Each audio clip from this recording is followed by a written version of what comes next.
کہتا ہے نبی دا نوکر ہے سعد رضوی، نبی دا نوکر ہے سعد رضوی، سادہ دل پر ہے سعد رضوی، غیر محرم دے جیڑا نگاہ نہیں پہندا حیا دا پیکر ہے سعد رضوی۔ الحمدللہ آپ ان سازشوں کا بابا جی فرماتے تھے تحریک لبیک سازشوں سے نہیں بنی، یہ قربانیوں سے بنی ہے،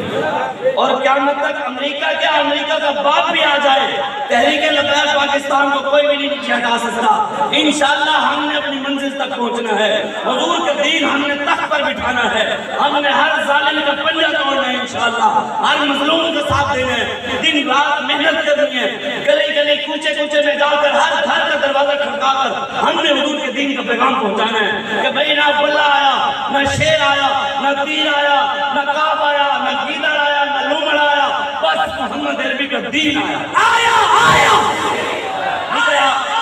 دین آیا۔ مجھے آپ بتائیں پاکستان کی کسی بھی ایک سیاسی پارٹی بلہ ہو، شیر ہو، تیر ہو، کاف ہو، گیدڑ ہو، لومڑ ہو، جتنی بھی پارٹیاں ہیں، کیا پاکستان کی کسی بھی ایک سیاسی پارٹی کے منشور کے اندر نظام مصطفیٰ کی ایک بات بھی ہے؟ کلمہ حضور کا پڑھتے ہیں نظام امریکہ کا، کلمہ حضور کا پڑھتے ہیں نظام یورپ کا۔ انشاءاللہ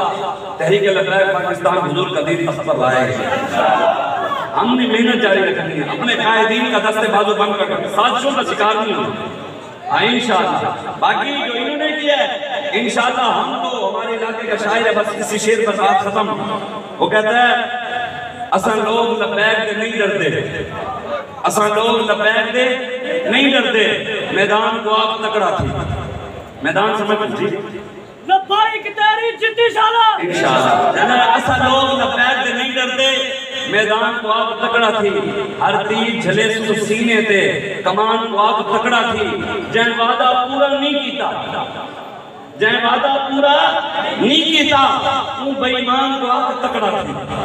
ہم ان سے کہتے ہیں اب بتا